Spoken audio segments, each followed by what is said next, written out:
Assalamualaikum warahmatullahi wabarakatuh. Perkenalkan, nama saya Saskia Amanda, NPM 224111113 dari kelas Manajemen 22A. Di sini saya akan menjelaskan materi tentang analisis laporan keuangan. Apa pengertian laporan keuangan? Laporan merupakan catatan berisi informasi keuangan di suatu masa akuntansi yang nantinya dipakai dalam menggambarkan hasil kinerja perusahaan. Laporan keuangan sendiri menjadi bagian dari proses pelaporan keuangan.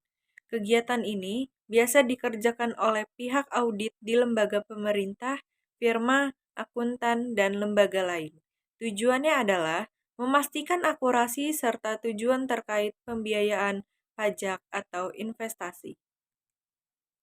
Selanjutnya, di sini ada jenis analisis laporan keuangan. Pertama, neraca. Di bidang akuntansi, neraca merupakan laporan keuangan perusahaan, di mana di dalamnya adalah informasi aset, kewajiban pembayaran ke pihak terkait mengenai operasional, serta modal di periode tertentu.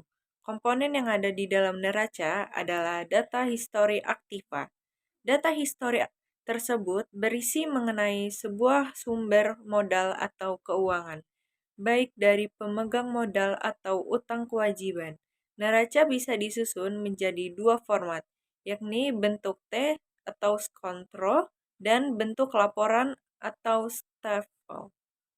Kedua, laporan laba rugi. Laporan ini akan memperlihatkan situasi finansial perusahaan, apakah sedang dalam kondisi rugi atau untung. Biasanya, ada banyak catatan kerugian dan keuntungan perusahaan di dalam laporan ini. Catatan tersebut diperoleh dari hasil penjualan produk serta beban yang dikeluarkan perusahaan. Laporan ini umumnya dibuat di akhir periode perhitungan akuntansi atau akhir tahun.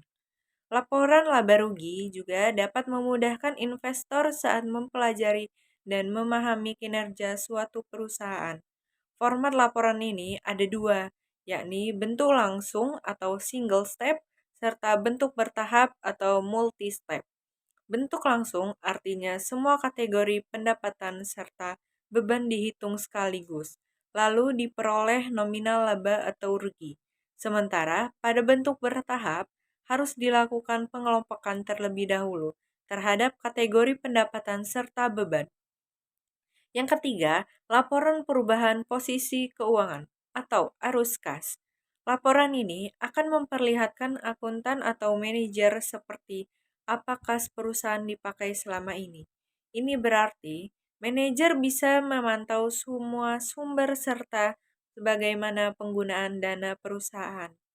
Laporan ini termasuk krusial dalam analisis laporan keuangan karena adanya arus kas bisnis. Disebut juga sebagai laporan arus kas. Di dalamnya terbagi 3 kegiatan utama.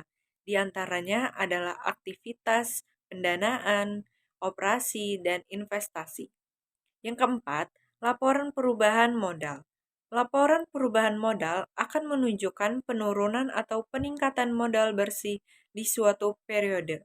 Pembuatan laporan ini memerlukan laporan laba rugi. Ini disebabkan karena akuntan harus memperhatikan nominal modal pada akhir periode sesudah dikurangi rugi atau laba perusahaan. Selanjutnya, tujuan analisis laporan keuangan.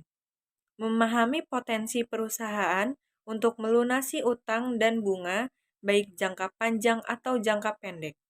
Memahami potensi perusahaan dalam memanfaatkan aset untuk menghasilkan keuntungan. mengetahui perubahan dalam posisi keuangan di suatu periode, memproyeksikan seperti apa bisnis yang berjalan di periode selanjutnya, menilai kinerja bisnis di periode yang sedang berjalan, membandingkan nilai perusahaan sendiri dengan nilai kompetitor, mengidentifikasi bagian keuangan yang mengalami kendala, menjadi bahan pertimbangan untuk investor semisal ingin melakukan investasi di perusahaan tertentu, menjadi bahan acuan pemerintah dalam menetapkan nilai pajak yang harus dibayar perusahaan, menentukan perkembangan yang dialami perusahaan, mengetahui seberapa besar kerusakan yang terjadi. Metode analisis laporan keuangan. Ada 3. Analisis horizontal. Metode analisis horizontal merupakan metode dengan melakukan perbandingan tiap pos yang sama dalam laporan keuangan dengan periode berbeda. Biasanya, perbandingan yang akan dianalisis berdasarkan 2 atau 3 periode lebih awal. 2. Analisis vertikal. Analisis vertikal dipakai ketika melakukan perbandingan terhadap pos keuangan berbeda di satu laporan sama dan di periode yang sama pula. Metode ini kerap dikatakan sebagai metode statis. 3. Analisis industri. Analisis ini akan membandingkan perusahaan dengan perusahaan di bidang serupa. Kemudian, apa yang dilihat adalah bagaimana investasi dilakukan secara finansial dibanding industri lain. Analisis ini dapat memudahkan manajer keuangan dalam melihat ada atau tidak penyesuaian finansial yang harus ditetapkan. Terakhir, ada prosedur analisis laporan keuangan. Yang pertama, memahami latar belakang data perusahaan. Latar belakang data termasuk bidang usaha dan kebijakan akuntansi yang diterapkan oleh perusahaan. Kedua, memahami situasi yang mempengaruhi perusahaan. Kondisi ini termasuk informasi tentang tren atau kecenderungan industri, perubahan selera konsumen, perubahan teknologi, serta perubahan faktor ekonomi seperti tingkat bunga, pendapatan per kapita, pajak, dan tingkat inflasi. Di samping itu, perlu pula memperhatikan perubahan dalam perusahaan, misalnya perubahan posisi pihak manajemen kunci. Ketiga, mempelajari laporan dengan menyeluruh.